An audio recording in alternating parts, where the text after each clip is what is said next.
Hello friends, मैं दीप्ति। मेरे channel में आप सबका स्वागत है। फ्रेंड्स, उम्मीद करती हूँ कि आप सब खुश होंगे, स्वस्थ होंगे और मस्त होंगे। तो आज मैं आपसे शेयर करूँगी मधुकामिनी के मेरे पास 2 बोनसाई है। मैंने आपसे पहले शेयर किया था वीडियो में। तो आज मैं उसकी प्रूनिंग करूँगी, उसको सही शेप में लाऊंगी। हालांकि प्रून का ये सही टाइम नहीं है। हमें हमेशा बोनसाई की प्रूनिंग स्प्रिंग सीजन में ही हम ज़्यादातर करते हैं, फरवरी मार्च के महीने में। लेकिन मेरे इस प्लांट के साथ क्या हुआ, इसमें खूब फ्लावरिंग हुई और उसके बाद इसमें फ्रूट्स बन गए। तो उन फ्रूट्स को अगर मैं अभी अलग नहीं करूँगी और तो फिर अगली फ्लावरिंग भी नहीं होगी। और इसके अलावा क्या है, बारिश के बाद में मेरा जो ये प्लांट है ये बहुत बेतरतीब तरीके से बढ़ गया था। तो इसलिए मैं चाहती हूँ कि मैं उसको सही शेप में लाऊं। और यहाँ मेरे कुछ लोकल फ्रेंड्स हैं, वो हमेशा कहते रहते थे कि जब तुम बोनसाई बनाओगी तो हमें भी दिखाना, हमें भी सिखाना। पर कभी ऐसा मौका नहीं लग पाया कि मैं उनको सामने रख के उनके साथ में मैं ये प्रूनिंग या जो रूट कटिंग है इन सबको शेयर कर पाऊँ। तो आज इस वीडियो के माध्यम से मैं उनसे भी ये चीज़ शेयर कर पाऊंगी कि मैं किस तरह से एक बोनसाई की प्रूनिंग करती हूँ। तो आप भी चलिए मेरे साथ में देखिए कि मैं कैसे ये काम करती हूँ। हो सकता है ये आपके लिए भी यूज़फुल हो। तो चलिए मेरे साथ। ये मधुकामिनी का बेबी प्लांट है। मधुकामिनी के बीज गिरकर किसी गमले में यह निकल आया था, तो मैंने उसको वहाँ से निकालकर यहाँ लगा लिया है। और अब इसमें फूल भी खिलने लग गया है। क्योंकि इतने छोटे पौधे में फूल खिला है, इसलिए मैं इसे आपसे शेयर कर रही हूँ। इसके फूल बहुत ही खूबसूरत और मनमोहक खुशबू वाले होते हैं और बहुत प्यारे लगते हैं। और ये है मधुकामिनी का वो प्लांट जिसका आज मैं प्रूनिंग करने वाली हूँ। आप देख सकते हैं इसमें कितने फल इस तरह से बनने लगे हैं। नींबू की तरह इसके फल होते हैं छोटे छोटे से। और अगर मैं इनको काट करके अभी नहीं निकालूंगी तो इसमें फिर से नेक्स्ट फ्लावरिंग नहीं होगी। यह फिर अपना फल बनाएगा, फिर वो फल पकेंगे, उसमें बीज बनेगा। पूरा जो ये पौधा है ये उसी प्रोसेस में लग जाएगा। इसलिए इसकी प्रूनिंग करनी बहुत ज़रूरी हो गई है। साथ में ये बहुत बेतरतीब सा भी हो गया है, बहुत ज़्यादा इसकी पत्तियाँ, शाखाएँ सब हो गई। तो ये बोनसाई नहीं लग रहा है, नॉर्मल एक पेड़ की तरह ही दिख रहा है, जैसा कि फूल के पौधे होते हैं। तो आज मैं इसको प्रॉपर प्रूनिंग करके एक बोनसाई के शेप में लाने की कोशिश करूंगी। तो सबसे पहले मैं इसके जो फल वाले शाखाएं हैं, मतलब जिसमें फल लगी हुई हैं, उनको मैं काट के अलग कर लूंगी। बोनसाई की जब भी हम प्रूनिंग करते हैं उसको इस तरह गोल गोल घुमाकर आप देखते रहिए हमेशा। उससे क्या पता चलता है कि कौन सी एक्स्ट्रा है, तो उसको फिर हम काटते हैं। अगर आप पूरी चारों तरफ गोल घुमा के नहीं देखेंगे तो आपको समझ में नहीं आएगा कि कौन सी शाखा को काटना है और किसको रखना है। ये एक बहुत लंबा प्रोसेस है, मतलब इसमें काफ़ी टाइम लगेगा मुझे करने में। इसलिए मैं इसको थोड़ा फास्ट फॉरवर्ड करके आपको दिखा रही हूँ, नहीं तो ये वीडियो बहुत लंबा हो जाएगा और आप बोर हो जाएंगे।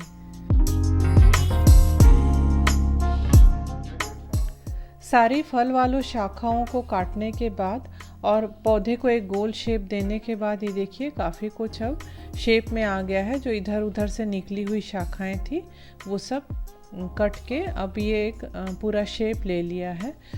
अब मैं बाकी इसकी जो प्रूनिंग है वो चालू करूँगी। बोनसाई के प्रूनिंग के लिए सबसे अच्छा होता है कि पौधे के बीच के हिस्से से हम पत्तियों को कम करते हुए आएँ। उससे क्या होता है कि जो शाखाएं हैं वो अच्छे से दिखाई देने लगती हैं और तब हमें पता चलता है कि किस शाखा को हमें रखना है, किसे नहीं, और कौन सा दिखने में ज़्यादा अच्छा लग रहा है।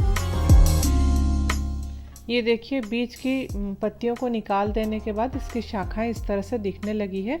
आप देखिए कि बड़े पेड़ में भी ना कभी बीच में ऐसा बहुत पत्ती नहीं होती है, शाखाएं निकलती हैं और बाद में जो बाहरी हिस्सा है वहाँ पर पत्तियों का झुरमुट रहता है। तो उसी तरह हमें इसको बनाना है। बोनसाई की कटिंग जब आप करते हैं तो उसमें बिल्कुल भी हड़बड़ी मत कीजिए।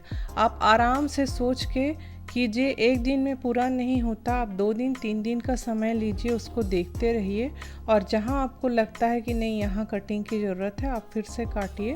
अगर आप शुरुआती दौर में हैं, क्या है एक बार आप गलत ब्रांच काट देंगे ना तो पौधे का माने बोनसाई का शेप बिगड़ जाएगा।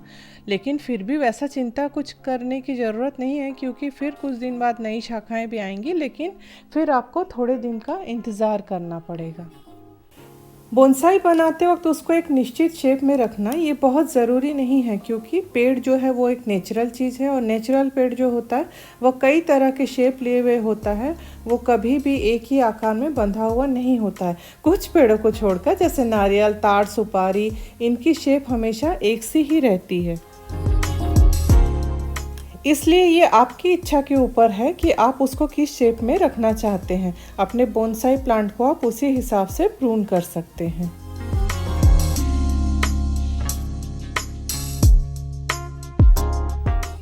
बोनसाई को प्रून करते वक्त उसको गोल गोल घुमा के बराबर देखते रहना ये बहुत ज़रूरी होता है, क्योंकि जब हम चारों तरफ से उसको नहीं देखेंगे तो समझ में भी नहीं आएगा। और ऐसा नहीं होना चाहिए कि वो एक तरफ से तो दिख रहा है बोनसाई, पर दूसरे तरफ से वो नहीं दिख रहा है। उसके चारों साइड से वो एक वृक्ष जैसा ही दिखना चाहिए। और ये इतनी सारी पत्तियां और शाखाएं निकली हैं प्रून करने के बाद में। हम इन कटिंग्स को लगाकर फिर से नए पौधे भी बना सकते हैं। और इस प्लांट की प्रूनिंग का काम अब पूरा हो गया है। देखिए, इसकी जितनी भी एक्स्ट्रा ब्रांचेस और पत्तियां थी मैंने सब निकाल दी हैं। बोनसाई में कभी भी पत्तियां और ब्रांचेस जो हैं वो एक दूसरे के ऊपर से ओवरलैप नहीं होनी चाहिए, और बीच में इसका एयर सर्कुलेशन अच्छे से होना चाहिए, यानी हवा की आवाजाही अच्छे से होनी चाहिए। और अब मधुकामिनी का दूसरा प्लांट बैठा हुआ है अपनी प्रूनिंग करवाने के लिए। तो अब इसकी भी प्रूनिंग मैं सेम उसी तरीके से करूँगी जैसा कि पिछले मधुकामिनी का मैंने किया है।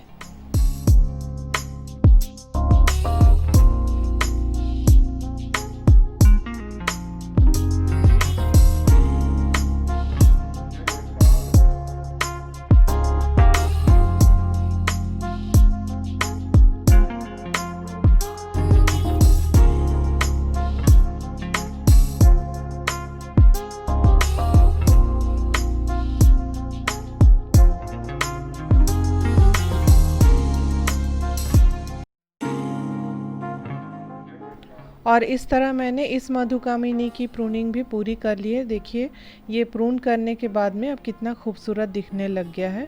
पहले जैसा जंगल सा दिख रहा था अब ऐसा नहीं दिख रहा है। इसकी शाखाएं भी बहुत अच्छे से दिख रही हैं।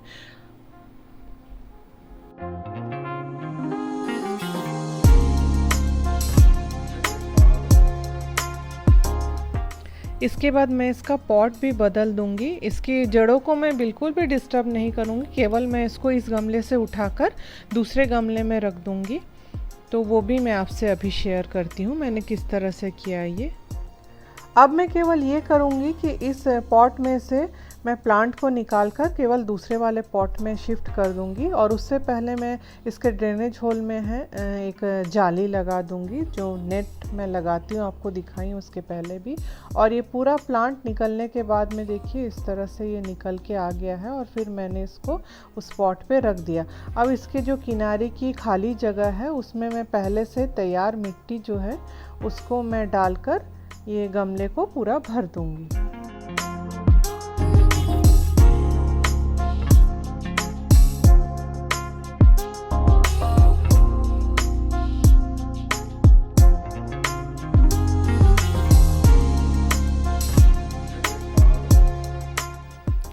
और इस तरह मैंने दोनों पॉट में प्लांट रखने के बाद में इसमें की जो खाली जगह थी वहाँ पर मैंने मिट्टी भर दिया।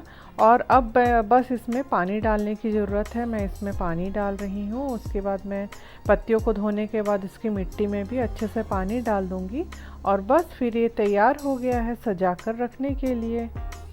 किसी भी प्लांट को जब हम शिफ्ट करते हैं, रीपॉट करते हैं या नए सिरे से लगाते हैं, तो ये एक बहुत ज़रूरी स्टेप है कि हम उसमें पौधा जब लगाने के बाद में उसमें पानी ज़रूर डालें। और इस तरह मैंने दोनों मधुकामिनी के बोनसाई की प्रूनिंग और रीपॉट का काम कंप्लीट किया। ये काफ़ी लंबा प्रोसेस था जिसे मैंने 2 दिन में किया। एक दिन कटिंग का काम किया और दूसरे दिन इसका पॉट चेंज किया, और बहुत कोशिश करके मैंने इसको बहुत छोटे से वीडियो में समाने की कोशिश की। मेरी यही कोशिश रहती है कि मैं छोटे से वीडियो में आपको पूरी जानकारी दे पाऊँ, क्योंकि अभी के समय में सभी के पास समय का अभाव है। उम्मीद करती हूँ कि ये वीडियो आप लोग के लिए ज़रूर यूज़फुल होगी। तो फिर अगर आप मेरा चैनल पहली बार देख रहे हैं तो मेरे चैनल को सब्सक्राइब कर लीजिए, लाइक शेयर एंड कमेंट भी कीजिए, और हाँ, बेल बटन भी ज़रूर दबा दीजिए जिससे मेरे नए वीडियो की नोटिफिकेशन आपको मिलती रहे। तो मिलती हूँ अगले वीडियो में अगली जानकारी के साथ। तब तक के लिए आपसे विदा लेती हूँ। अपना और अपनों का ध्यान रखिए। Bye bye.